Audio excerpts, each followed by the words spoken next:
The Cold War. Brilliant. Well, I'm in sunny Norfolk. It's 2021, COVID-19 cases are dropping, but what was happening in 1947? For us to find this out, we need to go 2 years earlier, August 6th to be exact. August 6th, 1945, when the US dropped 2 bombs on Hiroshima and Nagasaki, ending the Second World War, but ushering in the Cold War and letting a bit of tension rile up between the Soviets and the United States. As tensions arose between the three allies, United States, Soviet Union and United Kingdom, this made the two chummy brothers of United Kingdom and United States a bit wary of their European partner. Rage, power, anger. 3 of my favourite words to describe the war, the Cold War, in 1948 to 1953. In this period, the Soviet Union unsuccessfully blocked the west of Berlin from the western sectors, the US formed NATO, and the Soviets exploded their first atomic warhead. This made the 1940s and 50s very dangerous years to be living in Russia and the United States. Britain not as involved, but still in the backseat. US and Russia almost in full-scale war. Things were getting spicy, like Jamie Oliver's homemade curries. The wars that surround City College Norwich are a lot more open than Eastern Europe in the 1960s. The Eastern Bloc was created, and like this, was heavily guarded, but not with a door.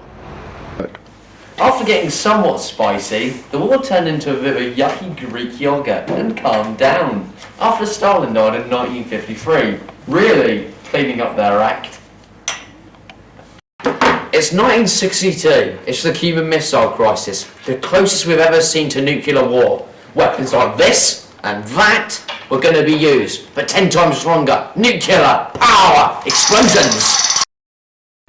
The succulent spice of a chicken madras was a kind of spice in 1962 as the Soviets started laying missiles on the Cuban shorelines for attacks in the US. This single event sparked the Cuban Missile Crisis, the single event that almost led the world into nuclear war. After this event, an agreement was made between the US and the Soviets for them to withdraw missiles from Turkey. Russia would do the same in Cuba. Picture of the year. It's suits not tracksuits. It's 1965. US have deployed 200,000 troops to Vietnam. The first major conflict of the Cold War begins. This was due to communism in the north that America wanted to eradicate. So from the south, right into the north, over 10 years of conflict. Still no return. The Cold War. Right, I'm here with Finchicini. Hi guys. Here to talk about the Vietnamese War between the United States of America. We're gonna talk about what happened in 1965. Do you know anything about it, Finn?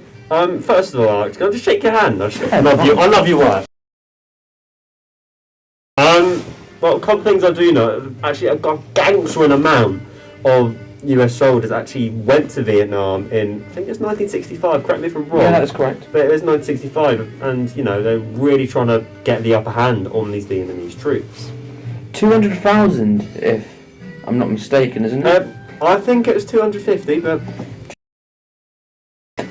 Obviously, Northern Vietnam was communist state, and the South was obviously capitalist. It's an America.